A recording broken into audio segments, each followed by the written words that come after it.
All right, everybody, we are back here for the Champions Cup, ready to jump into the top 16, and I am joined by a former U.S. national champion himself, Aaron Cybertron Zhang. Aaron, I'm so glad to have you co-casting this match with me.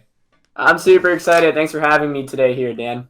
Yeah, I'm really stoked, and we've got a really epic match set up here for us to take on, and it's going to be between MattieMoo and AuraRayquaza, I believe, and we're just finalizing the setup there with those two individuals, so we're going to have a really cool matchup. And as we move towards our top 16, there are some massive prize pools to be won, and just a really top tier players coming in here as we kind of close into the next round of our top cut.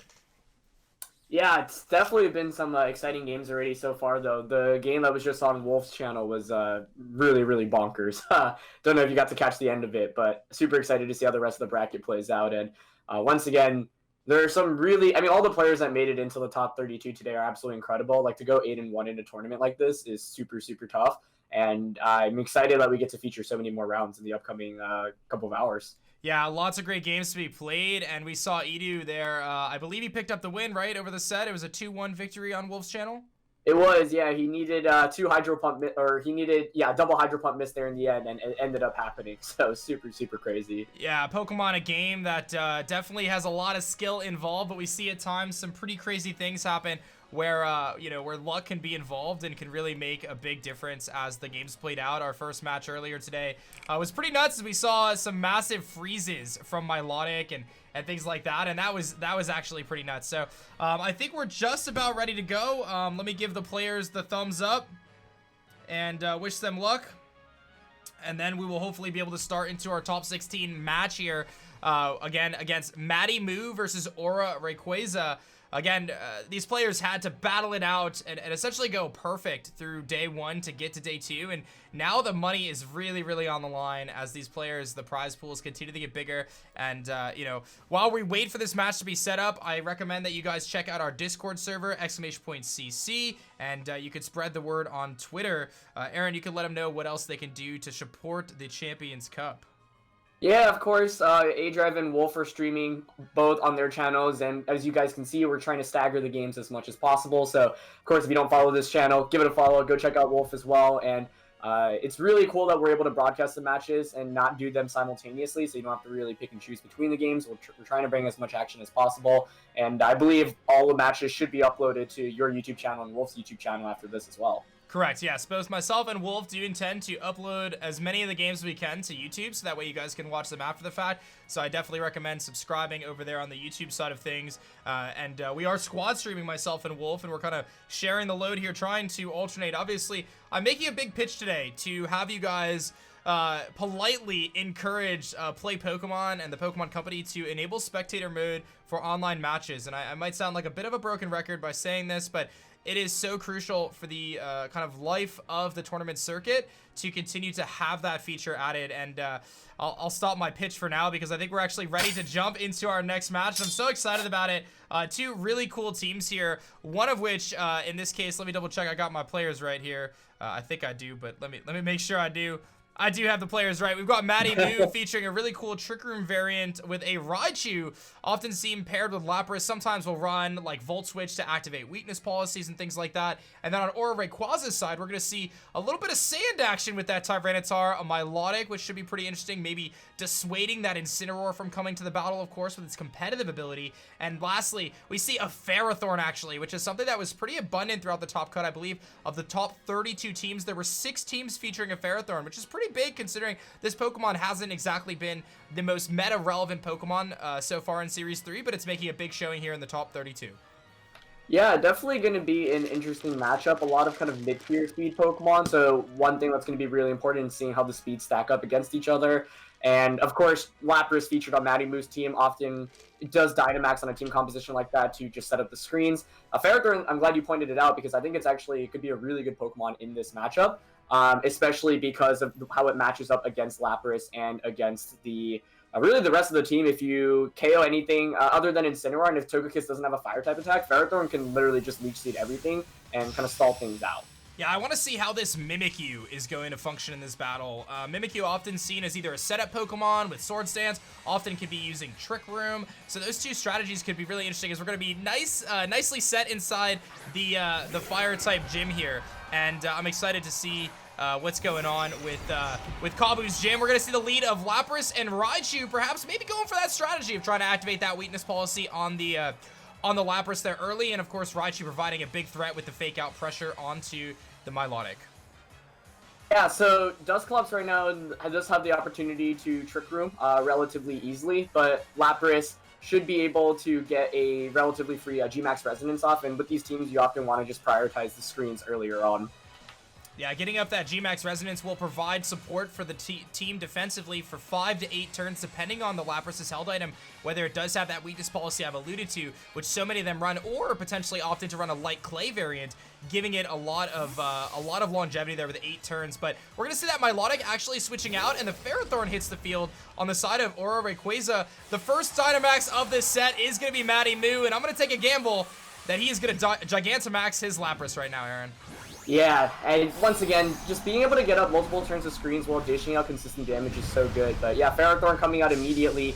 It is a Pokemon that is able to, take attacks relatively well. That being said, a G-Max Resonance into that slot will still do a fair amount of damage, especially if Raichu is going to self-target itself. But ooh, Safeguard! Wow, that's a really cool play there. Something we don't see a ton off of. Raichu's carrying the Safeguard, which is going to protect the Gigantamax Lapras and Raichu for 5 turns on the field from dealing with any status conditions, which could be something that the Dusclops might try to utilize with Will-O-Wisp, or even the Ferrothorn running Thunder Wave or Toxic. Trick Room comes off in the Dusclops. That's going to make it so the slowest Pokemon moves first on the following turn, which is going to give this Dusclops and the Ferrothorn a little bit of a heads up on that Lapras, and Raichu is definitely going to be the slowest thing now. Yeah, Safeguard is such an interesting tech because we've seen, Hypnosis on Milotic, especially actually in that last set. So by setting up Safeguard, you just prevent yourself from any crazy status conditions, ensure that Lapras gets multiple turns to attack. Trick Room going up is obviously quite good here for AuraRayquaza, but Dusclops doesn't do any damage, and Ferrothorn, should it even max, won't be able to one-hit KO Lapras, especially with that Resonance. So I've got to wonder if MattieMoo does have that Incineroar in the back.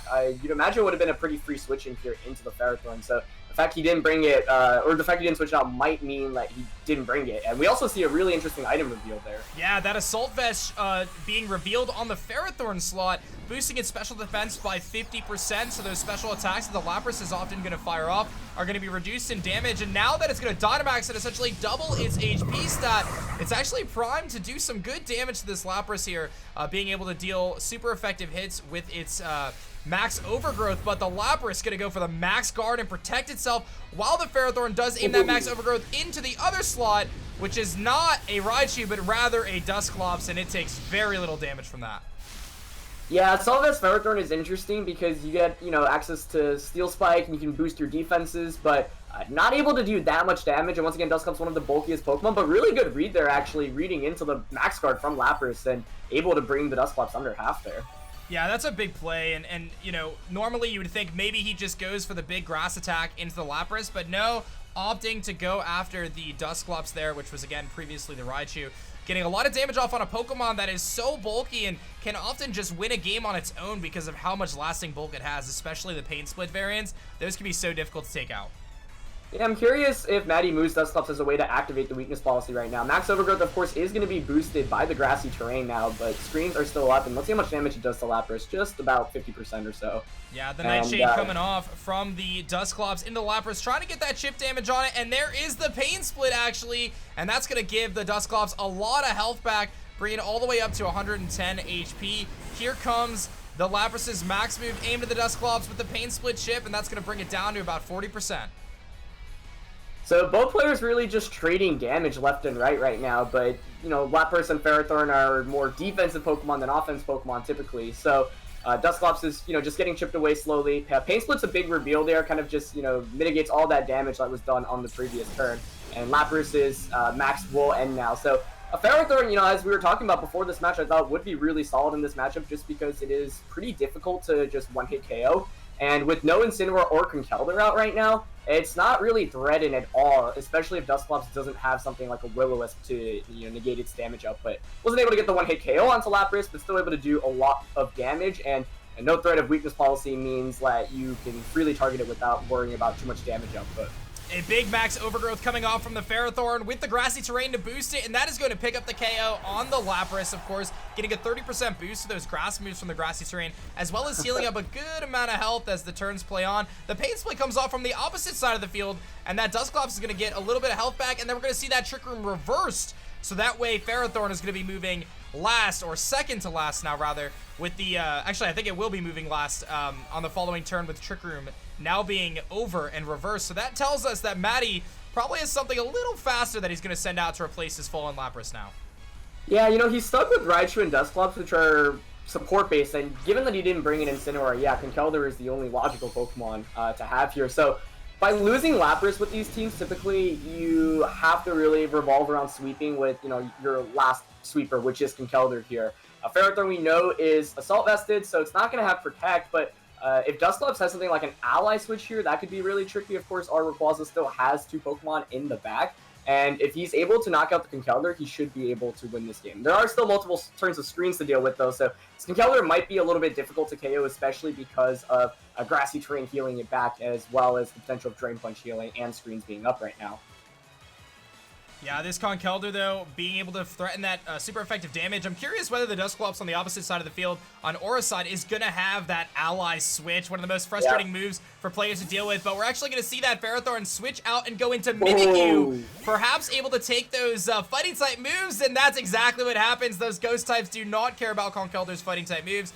A Nightshade going to fire off from the Dusclops onto the opposing Dusclops, bring it down to quite a bit of low health, but that Pain Split's going to get it all that health back, and with 2 Ghost types sitting on the field, one of which has Disguise, that Conkeldurr's in a tricky spot. It's not going to be able to do nearly as much damage as it would normally like to do, because it's not going to be able to use those stab type moves, which boost its power by 50%. Yeah, this Mimikyu is the perfect Pokemon to be switching in as well, threatening both Conkeldurr and Dusclops with super effective attacks, and Disguise is still intact as well. A lot of Conkeldurrs actually don't even carry an attack that can do a lot of damage to Mimikyu, so it's in a perfect position right now. Slowly, the screens are also just getting stalled out.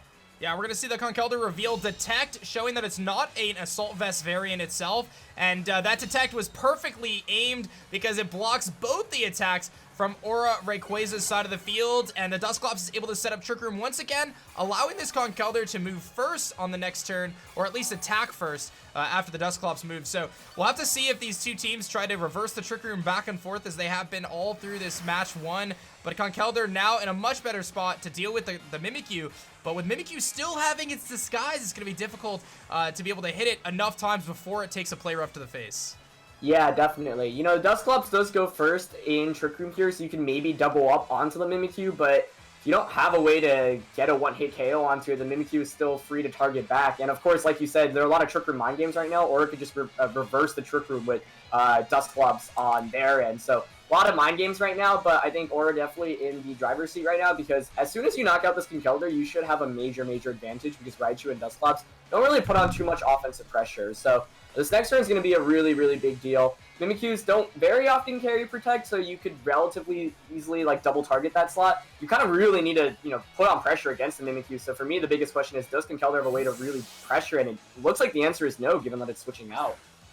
And here comes the Raichu, so does not want to take that play rough. Interesting decision to go for the, go for the Trick Room and then send out your Raichu, but I think he's really trying to get that Disguise broken on the Mimikyu to allow the Conkeldurr to come in, because he knows, I think if you're Matty, you know, I cannot afford to let my Conkeldurr take a play rough. I simply cannot do that, because the Conkeldurr is the only way I'm going to be able to deal enough damage to even try to win this game in the first place. And a big miss there. Raichu dip, duck, dodge, diving, and dodging to dodge that play rough right there, and put Matty in an interesting position where he can now try to spread some Nuzzle Paralysis around, or he's not going to be able to fake out, though, with 2 Ghost types.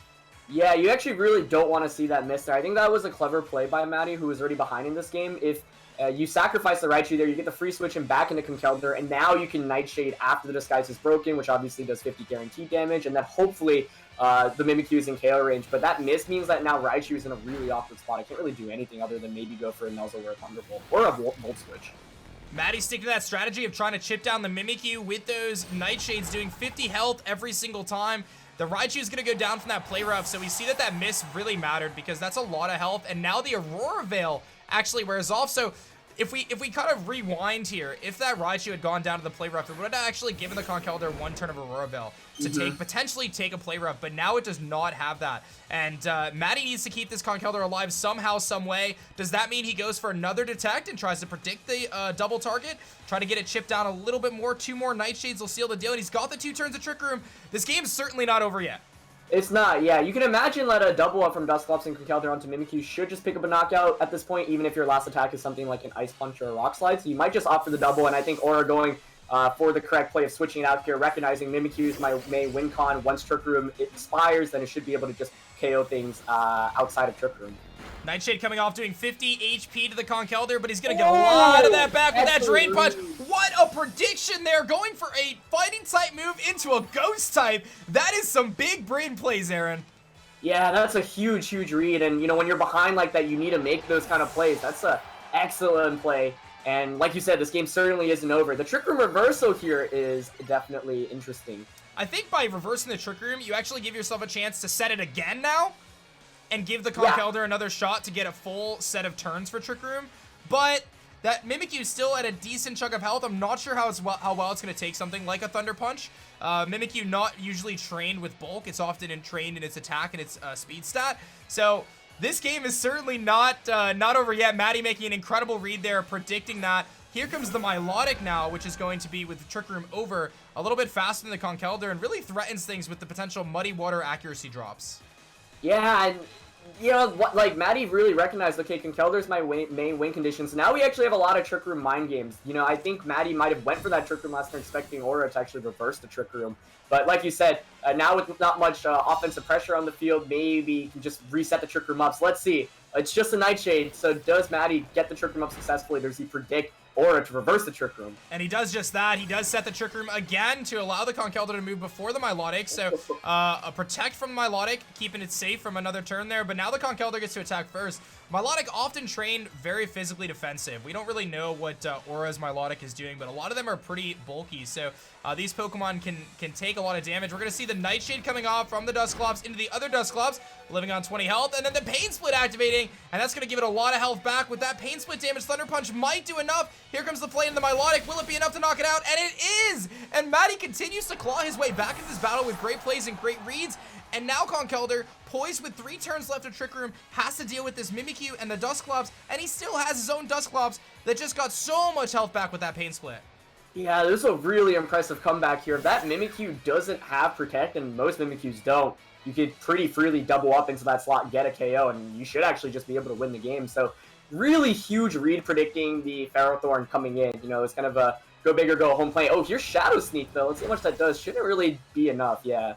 Yeah, we're going to see Aura reveal the Shadow Sneak, which could be good information for the next game, but just a little shy, not able to do nearly enough damage there. And I'm actually surprised to see the Pain Split rather than the Nightshade. Will this pick up the KO on the Mimikyu? And it does. Ooh. That was a big KO there. And Matty is now poised to try to chip away, but this game's not over yet. We have a Dusclops battle. Yeah, actually, it might just come down to Dusclops versus Dusclops, and I'm actually not sure how that's going to play out, depending on PP. Of course, you will get an extra attack here with Conkeldurr, though.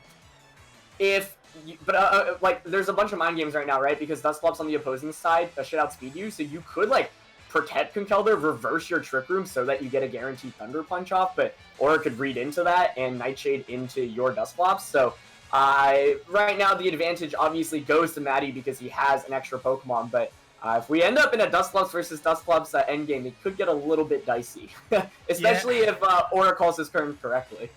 Yeah, very interesting ideas here. I wonder, there's some pretty crazy interactions that could take place as well. Matty could risk a Speed Tie, try to Pain Split his own his own Conkeldurr here to give that thing some more health. But as you said, I think maybe a Detect plus the reversal of the Trick Room here might be the play. Matty does go for the Detect, predicting the Dusclops to attack it. The Dusclops wins the Speed Tie, but reads the Detect, deals a nice chunk of damage to the opposing Dusclops, and then this Dusclops, Matty's is going to deal 50 HP to Aura's Dusclops. So Matty's looking like he's in an okay spot, but that was a good read by Aura to try to keep himself in the game. Yeah, I think that should just be it, though, because Matty just, has 2 Pokemon that threaten with damage right now. With Aura, you can only do 50. You either knock out the Conkeldurr or, do some chip damage. Not chip damage. I mean, you bring Dusclops in KO range, but then that guarantees Conkeldurr the attack. I mean, Yeah, it's close, definitely. I'm actually not sure if Conkeldurr faints from Life Orb. I want to say it should, right? So, like, if you feint from Life Orb, and then it comes down to how the speed interactions between Dusclops works out. So this is actually still really, really scary. Because... I was also going to mention the timer. He goes for the double because of the timer. The Nightshade comes off, but it's looking like Maddie is going to take this by HP. I believe this is going to be one of those very interesting situations where the game is going to tell us who wins because the timer is going to hit 0 here, and this is going to be our final turn. Dusclops get that big Nightshade off, and Maddie's Dusclops has more health, but I believe it's calculated based on full team HP, so I'm not sure what happens next, Aaron. Wait, do we hit the timer? I didn't even realize that. Yes, we did hit the timer, and the game is going to tell us who's going to win this one. We're not going to see. It's going to be Maddie who picks up round 1. His Dusclops had more HP at the end, and he's going to be able to walk away with that one. It would have came down to an interesting speed tie, but I think Maddie ultimately had that one either way if the timer did not run out. So we're going to get set up here for our round 2 game, and hopefully we'll be able to jump into that very soon. Oh, oops, wrong screen there. Let me get you going here. Oh, I don't have you. There, you're coming. You're coming soon. There you are. We got Aaron back, so obviously we're doing our best to get everything set up there, but a pretty crazy game 2 there, Aaron. How did you feel about some of those moves that were made? Specifically, we saw that Dusclops on Dusclops, but there were some really good reads there on Maddie's side, going for that Drain Punch onto a Mimikyu, which then switched out into a Ferrothorn. Yeah, I think that read was an excellent read, and in that position it makes a lot of sense because from Maddie's position, you're thinking, okay, how does my opponent win this game? Well, if they just conserve the Mimikyu, then they should be able to win the late game. But being able to get multiple Trick Rooms up in this game was absolutely huge. And part of the thing that makes Conkeldurr and Dusclops difficult to take care of is that they can both heal, especially because this Dusclops has Pain Split, so it negates so much of the damage that Aura was doing earlier on. And Ferrothorn maxing was a nice way to deal with the Lapras, but wasn't able to do so much damage to anything else. And ultimately, Conkeldurr is just a really big threat. I think Mimikyu was such a good Pokemon to have, but yeah, really, really great read. You kind of needed to go for that read at that point in the game because it was unlikely you were going to knock out the Mimikyu. Otherwise, and it's like, does your opponent really risk just staying in with Mimikyu? Probably not there. So that was a really exciting game, though. Maddie didn't bring the Incineroar, which I was kind of surprised by, and he actually brought the Raichu, which didn't do anything other than set up that safeguard. So I was wondering if maybe Incineroar is a Pokemon you could consider. But you can also justify why Maddie's not bringing it, right? Of course, there is the Milotic on Aura's end, and if Incineroar comes in, or if you bring an Incineroar in the match and there is a Milotic, even if it's not led, the threat of just having Milotic at any point in the game could be really, really dangerous if you give it a competitive boost. That being said, I think we saw just how important Conkeldurr is in this matchup. We saw how important the Dusclops is. I think Togekiss, a little hard to bring into this matchup given the Ferrothorn and the Tyranitar. So I wonder if Incineroar maybe comes out this time around for Maddie. Yeah, as you mentioned, the threat of the competitive boost on Milotic is so scary. We saw a lot of interesting things in that match, including what seemed to be a light clay Lapras, which gave him 8 turns, and Maddie was able to navigate through those 8 turns to get himself in a positioning where his Conkeldurr was able to actually pick up the kind of win for him there, making some really good reads. But we are going to see that Milotic Dusclops lead, and we're going to see a Lapras Dusclops lead, so pretty similar to what we saw in Game 1. Yeah, the big question I have here, once again, is what kind of Milotic set are we going up against here? Ooh, it's actually a Life Orb variant. Yeah, so we're going to see that Frisk reveal the Life Orb, which does tell us that it is an offensive set. We did pick that up in Game 1, but I think we might have just missed it. Last time, he actually switched out the Milotic, so into Ferrothorn, if I'm not mistaken. So we'll have to see if Aura decides to go on a more offensive route with his Milotic to start this game up. Maybe try for some Hypnosis if it's carrying it, or whether he's going to opt to kind of try to restructure his approach here with Maddie obviously taking Game 1. Yeah, I really wonder if it has Hypnosis. It's pretty rare for Life Orb Milotics to have that because you want to go super offensive. So maybe Maddie recognizing, okay, I don't need to go for Raichu to set up the safeguard this time around. Raichu didn't really do very much for me in the last game, and I want to be able to get my screens up immediately and put on pressure. I wouldn't be surprised to see a Ferrothorn switching here, and that's exactly what happens. Yeah, so a very similar start to the first round and the first game. As Ferrothorn comes back in, we're going to see that Lapras go for the Gigantamax here, and most likely go for that G-Max Resonance to set up those screens, but we might see a different approach, perhaps saving that G-Max Resonance for a little bit later in this Dynamax, maybe giving it a little bit more life on that. That'll be interesting to play out how that's going to go, and we'll see what these Dusclops are going to do. Will we see a double Trick Room here, maybe trying to be a little fancy? So these turns are going to play out. The G-Max Resonance does come off. That's going to activate that Aurora Veil for what we can assume to be 8 turns, and that's going to do very minimal damage to Dusclops. Dusclops just such a bulky Pokemon. That Aurora does get set up. Go ahead, Aaron. With Pain Split too, able to consistently heal itself back as well. But that's a really big Nightshade, actually. I mean, you're starting to chip away at the Dusclops, and if Dusclops doesn't set up Trick Room here, and it doesn't actually, goes for the Nightshade. I mean, if you do just go first with your Dusclops again on Maddie's end, you could potentially just KO the Dusclops here, and I think knocking out Dusclops on the opposing end would be such a big deal, because then you don't have to worry nearly as much about the Trick Room reversal. So had Dusclops, gone for Trick Room there, could have maybe gone for a Pain Split onto Lapras the following turn in, or recognizing that his Dusclops is in danger, actually just switches out.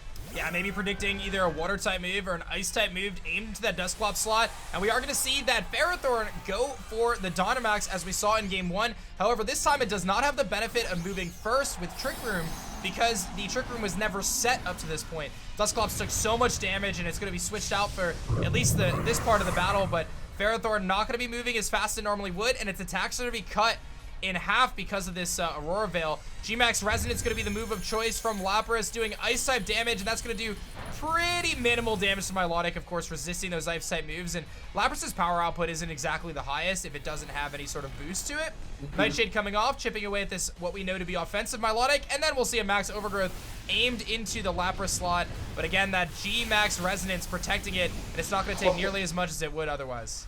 Yeah, and Milotic, I also have to wonder here whether it has Recover or not, because it is a Life Orb variant. If not, then, all the chip damage you can get onto it is actually really important, even if it's just a little bit, and it's just over 50% right now. So, one of the main questions I have is, who did Mattie bring as his fourth Pokemon this time around? I'm assuming KYOGRE is in the back, given how important it was last time, but something like Incineroar could be great if you KO the Milotic, and as we see, because of the screens, Ferrothorn really isn't doing that much damage to Lapras. I also have to wonder what the last attack on Lapras is. Some Laprases actually do carry electric type attack, so you can, if you have that, use Max Lightning and perhaps take out the Milotic. And right now I'm just really curious what the moves on Milotic are, because we haven't really seen anything from it thus far.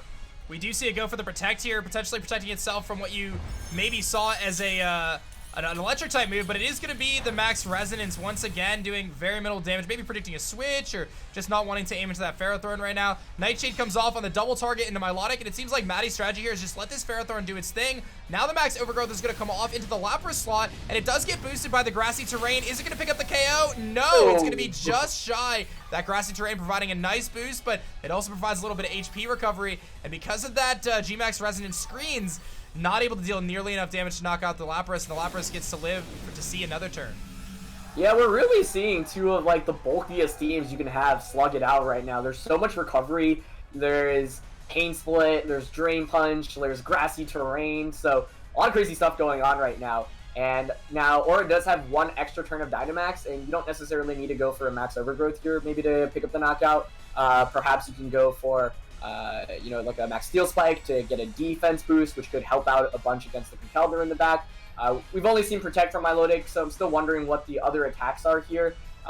With the screens up, though, I mean, Lapras actually probably isn't in KO range from an attack from the Milotic, which is crazy to say, but once again, just shows you the value of setting up that G-Max Resonance. Yeah, Milotic, even being offensive, often doesn't carry a ton of coverage moves, usually just Ice and Water, sometimes the occasional Ground-type move for the special defense boost with Max Quake. Dusclops going to switch back in, maybe trying to set up a Trick Room here as we head towards mid-late game. Dusclops comes in, gets that Frisk off, and we're going to see a Freeze Dry, which would have aimed into the Milotic slot. That's going to hit the Dusclops and start to chip it down, and he gets a critical hit. We'll see if that ends up mattering. What is this Dusclops going to do? Does go for the Nightshade, and that double targeting from Mattie continues to target down the slot that is not Ferrothorn, and that Dusclops is going to go down and leave the Ferrothorn by himself. Here comes the Max Overgrowth, opting to not go for that Max Steel Spike, as you had kind of mentioned, and that's going to pick up the KO and end Lapras' day. Yeah, perhaps just wanting to guarantee the KO there. If Lapras protects there, you probably still KO through Protect, and maybe not confident in something else like Max Steel Spike actually getting the KO, given that the screens are up. Since it was Assault Vested, I also wondered if maybe you could go for a Max Knuckle in that position. So I think Aura conserving the Milotic, we were talking about how it doesn't do very much damage, and that also gives you an answer against the potential Incineroar that might be Maddie's last Pokemon, as KYOGRE does come out here. And for me, the main question is right now, how much damage can you really do? Screens are still up, but once again, Mimikyu is in the dream position right now where you pressure both Pokemon with a lot of damage. And Dusclops, however, hasn't really taken that much, and I wonder right now if you can just maybe get Trick Room up again. And this time, Aura can't even reverse the Trick Room. Yeah, well, it's actually interesting. We don't know if this Mimikyu is carrying Trick Room.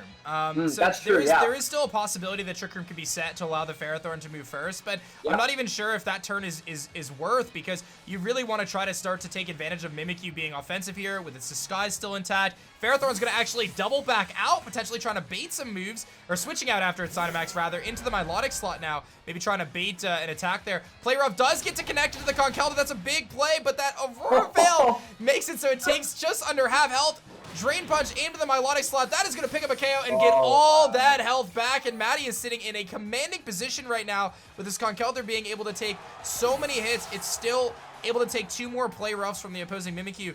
And there's the Trick Room, which is going to allow the Ferrothorn to come back in. So that's interesting. Now Ferrothorn's going to be moving first. So the Mimikyu now going to be moving last, though, as the fastest thing on the field. Well, look how good the screens are here, though. Conkeldurr doesn't even fall under 50% after Drain Punch and Grassy Terrain only takes, around like 20% of damage. So if Matty has Incineroar in the last one, I think this game is pretty much over. Even if it's, Togekiss, you can go for redirection. And the most important thing right now is that Ferrothorn does not have Protect because it's Assault Vest. So you might need to go for like a Power Whip critical hit onto the Conkeldurr to even have a shot at this one, because Drain Punch and Nightshade might just be able to pick up the knockout, but doesn't go for the Power Whip, actually goes for a knockoff. Yeah, knockoff going to remove the Eviolite from Dusclops, which definitely reduces its bulk. That's really the kind of bread and butter for Dusclops, allowing it to take so much hits, and maybe Aura trying to save himself a chance in the late game, but that Drain Punch is so much damage from the Conkeldurr, and he's just healing back so much. We're going to need to see a critical hit, high roll here from this Mimikyu for Aura to really be able to try to pull this back. And even then, I'm not convinced it's going to do enough to the Conkeldurr. Here comes the Trick Room, going for the Trick Room to reverse it now. A very interesting play, trying to make it so he can attack first on the following turns. But the thing is, the Conkeldurr we know has Detect, and we know the Dusclops could just reverse it back again.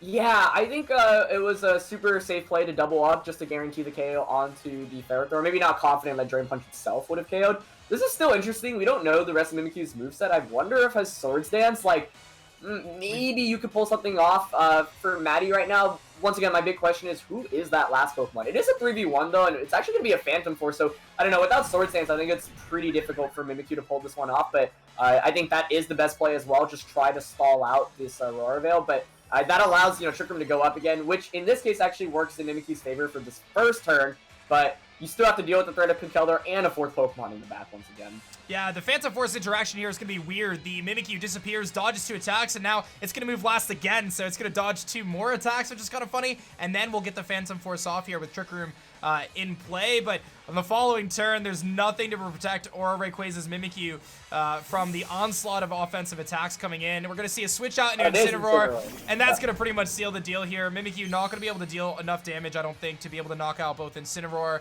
Conkeldurr, and still deal with this Dusclops, which is so bulky. And Mimikyu, of course, being so much faster than the other 2 Pokemon. There's the Phantom Force, but even without the Eviolite, Dusclops takes pity damage. The Aurora Veil is going to end, but this is a tough position to be in if you're AuraRayquaza. Yeah, I mean, with Incineroar, we're talking about how that was the adjustment to make, ends up bringing in, and I think that should just seal up the game. There's really no conceivable way Mimikyu can win against all 3 of these Pokemon, and Screens finally wears off, but you can see how much value it provided. Matty was just able to slowly chip away, and his main Pokemon that he was playing around was that Conkeldurr. As soon as he knocked out that Dusclops, it was so much easier for Conkeldurr to just put on so much pressure. So, yeah, not much Mimikyu can really pull off in this position, even if you get all the crits in the world. The main thing about Mimikyu is that it either really wants to be around to get multiple Swords Dances off if you're running a Swords Dance set, otherwise you really want to guarantee like a ton of damage, and in this game, with screens being up, Mimikyu just put on pretty much no pressure whatsoever other than reversing Trick Room. So I think Tyranitar is a Pokemon that perhaps could have come out into this set if you protect it properly. Of course, kind of hard to do so because of the threat of Conkeldurr, but at least it beats all of Matty's other Pokemon. And in this game, I think Conkeldurr just put on so much pressure. Really, really good targets earlier on as well. Going for the double up into Aura's Dusclops just to put it in KO range immediately. I think Matty recognizing, okay, this Dusclops can be kind of annoying because it can reverse my Trick Room, It can also pain split as well. So let me just try to KO that because that's the main thing that sticks around for a very long time. Also walls my KYOGRE relatively easily. I think throughout that set, we saw some pretty interesting decisions made between the two players. Matty opting for a very passive defensive playstyle, really trying to take advantage of the G-Max resonance from the Lapras in a more defensive way than I think I'm used to seeing. I normally see these Lapras running the weakness policy, trying to take advantage of that and try to deal more damage with a super effective hit. And that Raichu made me believe that that was going to be the strategy, but he really went for those 8 turns of Aurora Veil, which gave him so much time to get the position he wanted, have those offensive Pokemon like KYOGRE to be able to deal some damage, and Matty made some great reads when it came to mid-late game, and Aura just didn't seem to be able to deal enough damage. Ferrothorn, a pretty solid Pokemon defensively, but it just really lacks in power output. Its base stats to deal offensive damage just isn't really that high. It doesn't really have the best ways to boost itself. Maybe it had Max Knuckle. We saw Overgrowth. We saw Knockoff. So maybe it did have the Max Knuckle, but it never had the chance to utilize that with Matty continuing to find the right board positioning and continue to keep pressure on while having that Aurora Veil set up for 8 turns. That just put him in such a tough spot. Yeah, and this game was really interesting because for so many games in like VGC 2020, you see Pokemon Dynamax and picking up like big one-hit KOs turn after turn after turn. In this game, like neither Pokemon, even when Dynamax were really doing that much damage, but you know, Matty was able to get a lot more off his Dynamax or G-Max because Lapras, like you said, sets up the screens, whereas Ferrothorn at most was able to deal with the opposing Lapras, but Lapras isn't really the threat from Matty's team. It's really that KYOGRE. So I think, you know, had to maybe adjust the strategy to try to better face off against KYOGRE. And if, for example, if Mimikyu did actually have Swords Dance, that might have given him a shot, although I believe we saw most of its moves. And Tyranitar didn't come out in this game as well, and I thought like Tyranitar could be an interesting Pokemon because if you max it, then you'll at least be able to survive like a Mach Punch from the opposing KYOGRE. You can do a lot of damage and actually pick up these big one-hit KOs, especially if you're able to just outspeed the Lapras, get a huge max Rock Fall off against it before it can really do anything. So ultimately, I think Dynamaxing Ferrothorn was interesting. It made a lot of sense in the context to beat the Lapras, but I didn't really set up the rest of the team for success, whereas for Matty, getting those screens up immediately just allowed KYOGRE to take even super effective attacks as we saw. And it kept that Dusclops from ever really going down, even after losing an Eviolite. That was an impressive showing from Dusclops on both sides of the field, showing why it's the premier Trick Room setter in the format. So that's going to do it for our top 16 match here with MattieMoo and AuraRayquaza. MattieMoo moves on to the top 8, and he's going to be potentially featured, or he will be featured actually, coming into our top 8 matches. We have our next match ready to go on Wolf Glick's channel, so I'm going to send you guys over there. Aaron, thank you so much for joining me for this match, and we'll see you guys in the next round.